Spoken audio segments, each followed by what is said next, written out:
I owe Donkey Kong Country Returns HD an apology. I laughed in disbelief at its initial announcement because it's not only the third time Nintendo has sold us a version of this 2010 Wii platformer, it's also the third Switch re-release Donkey Kong has seen despite not getting a completely new adventure in the last decade. This remaster's reveal felt like the wrong game at the wrong time, but it only took a few minutes of running across a decently spruced up Donkey Kong Island to realize it's still one of the best 2D platformers Nintendo has made this century. It has all the things I want from this genre: satisfying movement that demands skill and precision, a large lineup of replayable challenges stuffed with secrets, and a practically unparalleled attention to detail in its superb level design that's pretty much only rivaled by its sequel, Tropical Freeze. Even though the remaster itself feels bare bones and a few elements could have used a slightly more modern touch, this is definitely the best way to play Returns and one of the top bananas in the Switch's impressive platformer lineup.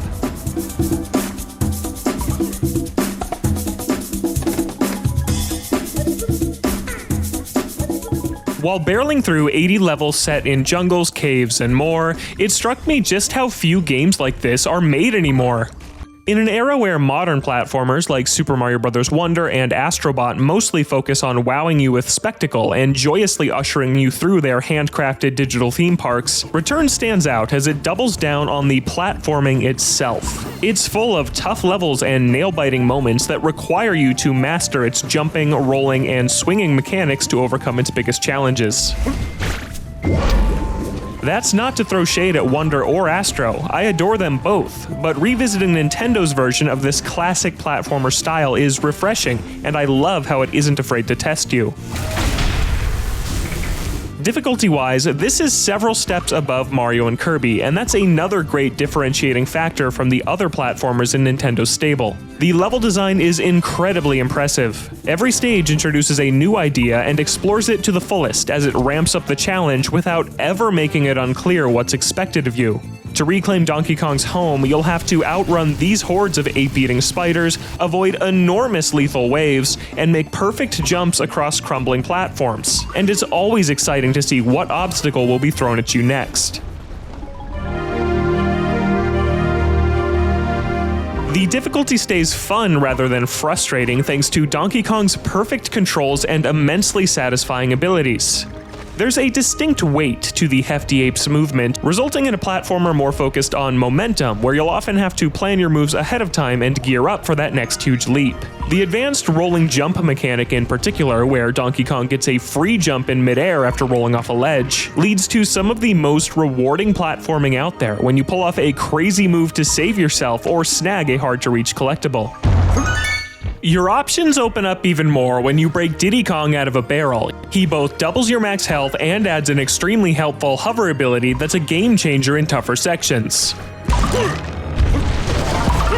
If testing your metal isn't for you, there's the optional Modern mode, which is a slightly altered version of the 3DS port's new mode. It adds extra hearts to your health, expands the inventory at Cranky's shop with more useful aids, like this green balloon that saves you after falling into a pit, and lets you take more consumable recovery items into each level. Plus, if there's a stage you just can't clear, Super Kong will eventually show up and offer to automatically beat it for you. I love challenging platformers, so I stuck to classic mode and never looked back, but these are at least great options for people who don't like to get stuck. The one place Returns occasionally gets a little bit too mean is in its on-rails minecart and rocket barrel levels. These areas can suffer from a lot of trial and error. I'd frequently die to sudden enemies or obstacles I had no way of reasonably avoiding on my first attempt. This is worsened if you're going for the hidden collectibles, where you're almost guaranteed to miss at least some of them until you know the level's patterns. It's especially frustrating because everything in these sections is a one-hit kill, a problem Tropical Freeze later solved by introducing vehicle-specific health bars. To be fair, it's not a huge issue. Modern mode adds an item in Cranky's shop that can make these sections less of a pain, and I still really enjoyed them for how they break up the pace of these standard stages, but I can't help but feel they could have used a bit of freshening up. Similarly, the boss fights are largely fantastic, but they still suffer from a complete lack of checkpoints, and being forced back to the beginning after dying in the final phase feels more like a waste of time than a meaningful challenge.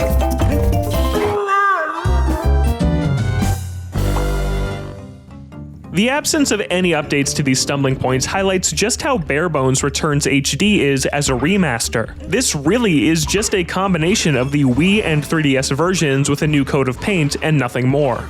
It's a competent update, but it's nowhere near the level of something like Metroid Prime Remastered, the other Retro Studios game that got a shiny updated release on Switch. It certainly doesn't look bad, and it almost always runs at a smooth 60 frames per second, but even Tropical Freeze's 2018 Switch port looks noticeably nicer. That's most apparent when comparing Donkey Kong's character model across the two games.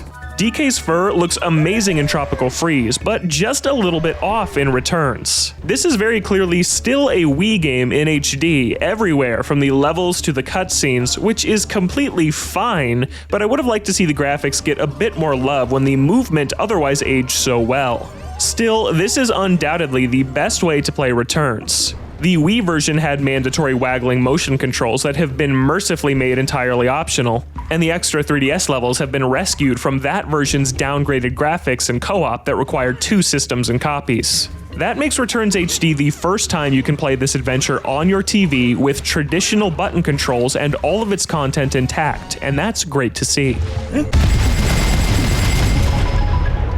Speaking of multiplayer, Returns HD is fully playable in 2-player co-op, but it's not necessarily how I would want to play through the entire campaign. It's different from its contemporary New Super Mario Bros. Wii, which was made with multiplayer in mind from the beginning, but here it feels more like a neat bonus feature tacked onto a single-player game. The camera is so zoomed in that it's easy for someone to fall behind, and these levels are clearly designed around just one player given their abundance of falling platforms and fast-moving obstacles. There's still fun to be found in multiplayer, and it's by no means a bad experience, but unless you have a great co-op partner willing to deal with some slight annoyances, or a young child or sibling that's just content to be along for the ride, your best bet is either flying solo or passing the controller back and forth, as was also the case back on Wii. That said, it's a testament to the original that almost nothing was changed for this remaster, and the final product is still so great. The attention to detail in its level design is remarkable, with every single platform DK runs across seamlessly built into the landscape, often through its masterful interplay between the foreground and background. This factory world is a big highlight, where conveyor belts and other machinery are your main methods of getting around.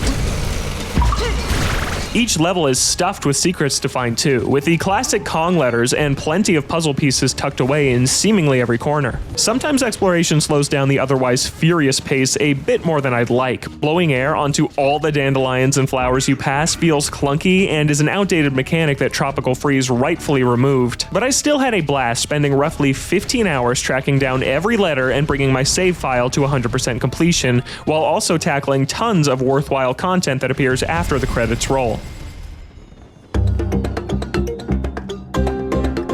Somehow, Donkey Kong Country Returns returned. Again. But Nintendo's third full release of this 2010 Wii platformer is almost as fresh and fun today as it was 15 years ago. DK's satisfying, weighty movement paves the way for a challenging, momentum-based platformer that demands more skill and precision than the average Nintendo game. But it stays fun rather than frustrating thanks to incredibly impressive level design that explores every clever idea to the fullest and a ton of hidden collectibles worth tracking down. As a remaster specifically, it's no more than a passable update, with graphics that can only really be described as good enough, and some outdated elements that could have used more modern touches, like a lack of checkpoints during boss fights and a few obnoxious sections full of one-hit kill obstacles. But Donkey Kong Country Returns HD is still a competent update and easily the best way to play one of the greatest 2D platformers Nintendo has released this century.